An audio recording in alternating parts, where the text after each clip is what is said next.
tekrar merhaba. Eğitim serimizin bana göre en önemli bölümüne geldik. Istakayla topa vuruş bölümüne geldik. Vuruş kendisi tamamen geniş bir alan. Nasıl geniş bir alan? Çünkü bilardoda, özellikle 3 bant bilardoda topa iyi vuramazsınız. Net söylüyorum, bilardoyu oynayamazsınız. Bilardonun vuruş teknikleriyle ilgili konuşacak çok mesele var. İstesem gerçekten sabaha kadar konuşabilirim burada sizde. Ama ben standarttan gidecek olursam şöyle diyebiliriz. 3 bant bilardosunda en önemli vuruş uzun vuruş tekniğidir. Yani sürme vuruş tekniğidir. Eğer bu sürme vuruşu gereği gibi yerine getiremezseniz 3 bant bilardosunu oynayamazsınız. Neden uzun vuruş çok önemlidir?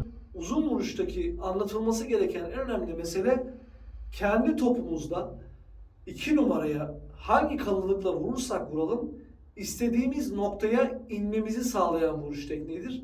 Bunun öteki ismi de sürme vuruştur. Yani topun yuvarlanarak gitmesi demektir.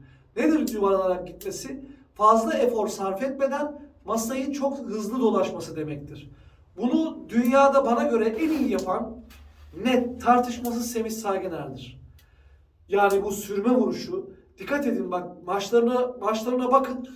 O oynarken yorulmazsınız. Yani onu izlerken baktığınızda tabii ki dünyada ondan daha iyi bilardocular var mıdır? Bu kişiye göre değişir. Bazı yerler Semih'ten alınır, bazı yerler başkalarından alınır. Ama sürme vuruşu bana göre, Murat Gökmen'e göre en iyi uygulayan Semih Saygıner'dir. Bununla ilgili size 2 örnek verebilirim. Birinci örnek, topu istediğim yere, istediğim tempoda atmamı sağlayan vuruş tekniğidir. Şöyle, örnek veriyorum şimdi arkadaşım. Bakın. Bu birinci örnek. Gördüğünüz gibi orada en fazla bir 7-8 santimlik bir boşluk vardı. Oraya ben soktum. Neyi sağlar?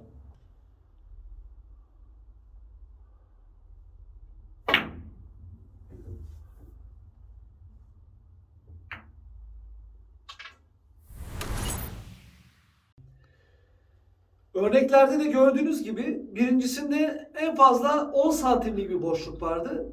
Aslında 10 santimlik boşluk önemli değil arkadaşım. Asıl önemli olan ne biliyor musunuz? 2 numarayı oraya vurduktan sonra kendi topumuz dönüp onu tekrar pozisyona alma şeklini uzun vuruşla sağlıyorum. Sürme vuruşla sağlıyorum. Ve oradaki mesafeye sokuyorum 2 numarayı. İkinci numara örneğe gelirsek inanın oradaki boşluk 8 santim.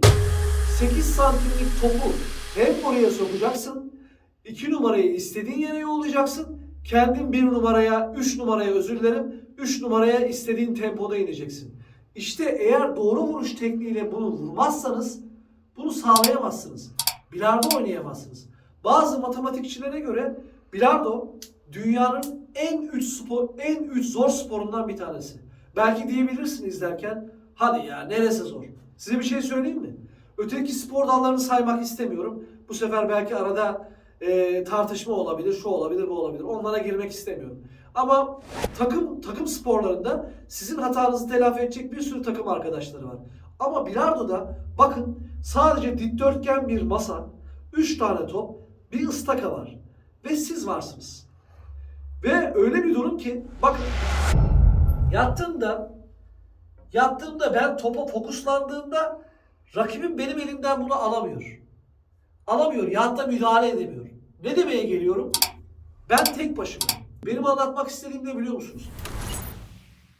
Bilardo neden dünyanın en zor 3 tane spor arasına giriyor? Şundan dolayı. Ancak bunu bilardo oynamaya başlarsanız ve belirli bir seviyeye kadar gelirseniz o zaman benim dediğimi kulağınıza böyle bir küpe gibi takın. O zaman iyi anlayacaksınız. Eğer topa yatıp fokuslandığınızda kalbiniz ve aklınız bu işi okeyliyorsa ama kol okeylemiyorsa inanın o sayı olmuyor.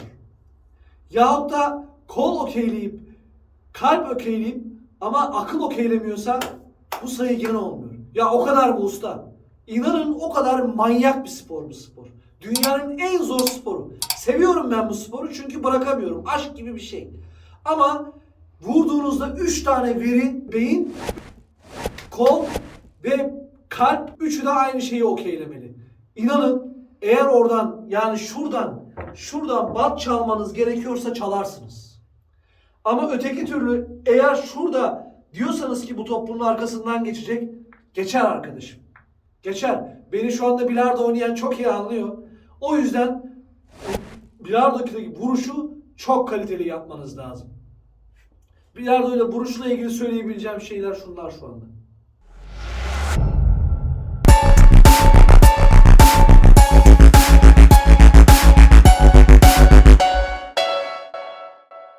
Disiplin, istikamet, kararlılık, sabırla bilardonuzu en üst düzeye taşımak adına benimle çılgın bir yolculuğa çıkmak istiyorsanız kanalıma abone olmayı unutmayın.